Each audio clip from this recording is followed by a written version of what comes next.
The fourth episode of the Gilded Age has recently been released, and the diplomatic stage of war is occurring between Bertha Russell and Mrs. Winterton, with the Russells quite literally holding all of the cards with regards to the Met being developed and them sweeping the dupe away from the Wintertons. I feel aggression is the next step in the war that's going to ensue. Along with that, the polar opposite to war, love, is something that's blossoming on the other side of the street with Ada and Reverend Forte, and then outside of that we're getting everything in between.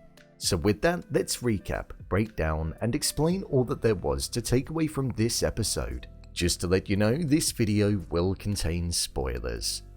Ada and Reverend Forte's love.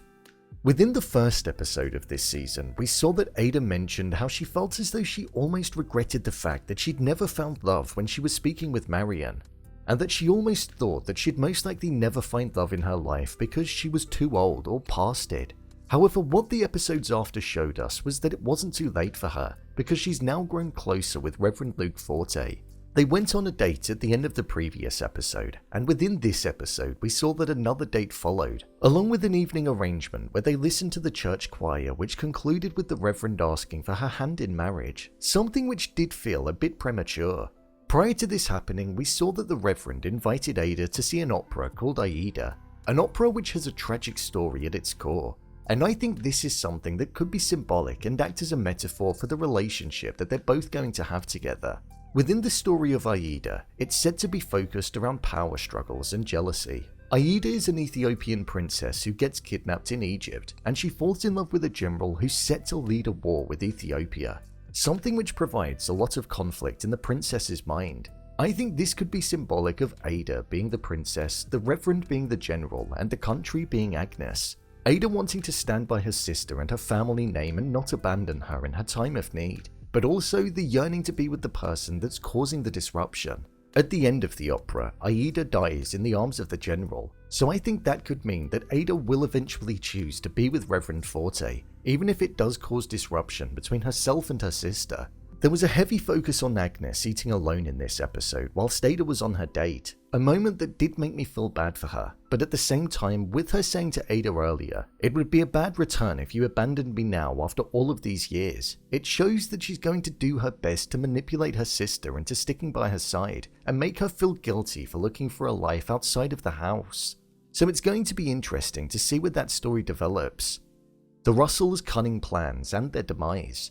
Whilst it seems like the Russells are moving in the right direction in terms of securing the success that they want, I actually think they're in quite a weak position. For example, the construction of the Met is going ahead despite the fact that the work grinded to a halt due to the lack of money that was left in the pot, and Bertha also managed to secure the attendance of the Duke at her home when he visited. But on the other side, I feel there are more damaging things that are pressing. For example, there's George, who's battling with the union and his workers, which feels like it could result in tragic events, especially with George being fearful of the fact that the workers might arm themselves, with them saying at the end of last week's episode that they were prepared to die for the cause that they were fighting for. I think the strikes could prove to be deadly. Plus, also Larry and Mrs. Blaine's fling is making local news and being put out there in the papers for people to read. And with Bertha warning Mrs. Blaine off and causing Larry to respond in a negative way, I think it could cause the family to break slightly and start to ruin that perfect image that Bertha is working towards. She thinks that she's covering everybody's backs and making them look good, like she mentioned in the argument, but I believe that none of them will come out looking good as the season develops, as the cunning nature of them all is what will be their downfall.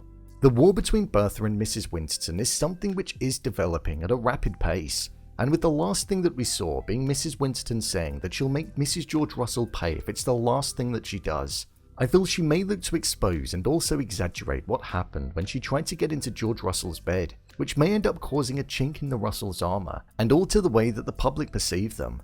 However, with Mrs. Winterton not being honest about her past and her involvement with Bertha, and saying that she was just her companion and not a lady's maid, I'm sure she knows that the leaking of that information could be something which gets revealed in return, and could cause her to lose everything that she has in marriage, as even Mr. Winterton doesn't know of her past that had her on a completely different level to those around her. Peggy and Mr. Fortune down south.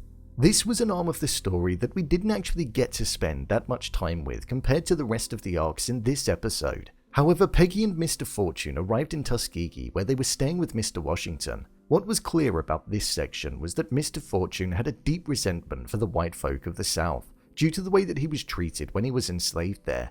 Him and Mr. Washington shared a completely different view on how to progress things forward. Mr. Washington believed in educating the people and providing an image that was reputable, which not only improved the perception from the white people in the area, but it meant that violence didn't have to be met, something which it seemed like was within Mr. Fortune. We heard that many people had resorted to violence over the years in the past, and they ended up dying because of it, so it's clear to see why Mr. Washington steers clear of it for that reason, because it doesn't progress things forward. It does make me wonder if something may happen to Mr. Fortune, if he's got that hot-headed mentality and mindset whilst walking around, all whilst viewing white people of the South different to how he does up north. He may end up landing himself in some trouble if he looks or speaks to the wrong people in a way that they deem unkind. Dorothy said to Peggy before she left about trying to avoid doing things like that, so I feel something may end up happening to Peggy or Mr. Fortune. There was a brief moment where it felt like a romantic spark was growing between both Peggy and Mr. Fortune. This was when she knocked on his door and he answered it after just waking up. There wasn't a heavy focus on it, but I feel there was enough there to be a subtle hint that something could end up developing between them during their time in the South. Marian and cousin Dashiell. This was an arm to the episode that had a small focus, but it was all about laying down the foundations of what could come in the future. We saw that Frances was mentioning to both Marian and her father that they have a little family with the three of them, so she likes the idea of Marian taking on a parental figure. It seems like Dashiell is interested in Marian in a romantic way, but I'm getting the impression that Marian isn't as interested as what she was in the earlier episodes. With it all feeling a bit forced and unnatural between them, and with her saying things like how he didn't need to go with her or drop her at the school, I feel she may be starting to feel a bit overwhelmed by it all. I think the foundations for this relationship and the potential disruption of it have been laid down, and we'll see more as the episodes go on. Overall review. I thought this was a good episode of the show. It followed on from the previous one in a way that developed the story in a natural way. I'm really enjoying the Russells having the key focus and their scheming and playing of everybody around them in order to get the success that they want to have. The triangle of Ada, Agnes and Reverend Forte is a part of the story that I'm also really enjoying watching develop. I feel disruption is definitely going to be caused there. The performances in this episode were also so convincing, and I felt like I was a bee on the flowers just watching it all unfold. It felt natural, real and established, so it flowed by so quickly. There's something about this show that I do find really interesting. I think it's the time period. I enjoyed the show 1883, which I know is rather different to this, but the period pieces are something that I do tend to get hooked on. More so the ones that are set in the States compared to the UK. I just find it all a bit more interesting. I'll be doing a breakdown of the trailer for the next episode because I feel there were some good hints and clues for what to expect when the show returns next week. So I guess I'll see you in that video. So, there you have it. The Gilded Age Season 2 Episode 4 Ending Explained.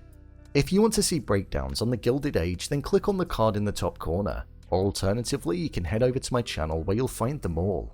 And finally, if you'd like to see what I rate the latest movies that don't quite make the cut to getting a dedicated video, then head over to my Letterboxd profile. It's where I rate the latest releases in real time. What did you think of this episode? Leave a comment down below, and don't forget to subscribe. I'll see you next time.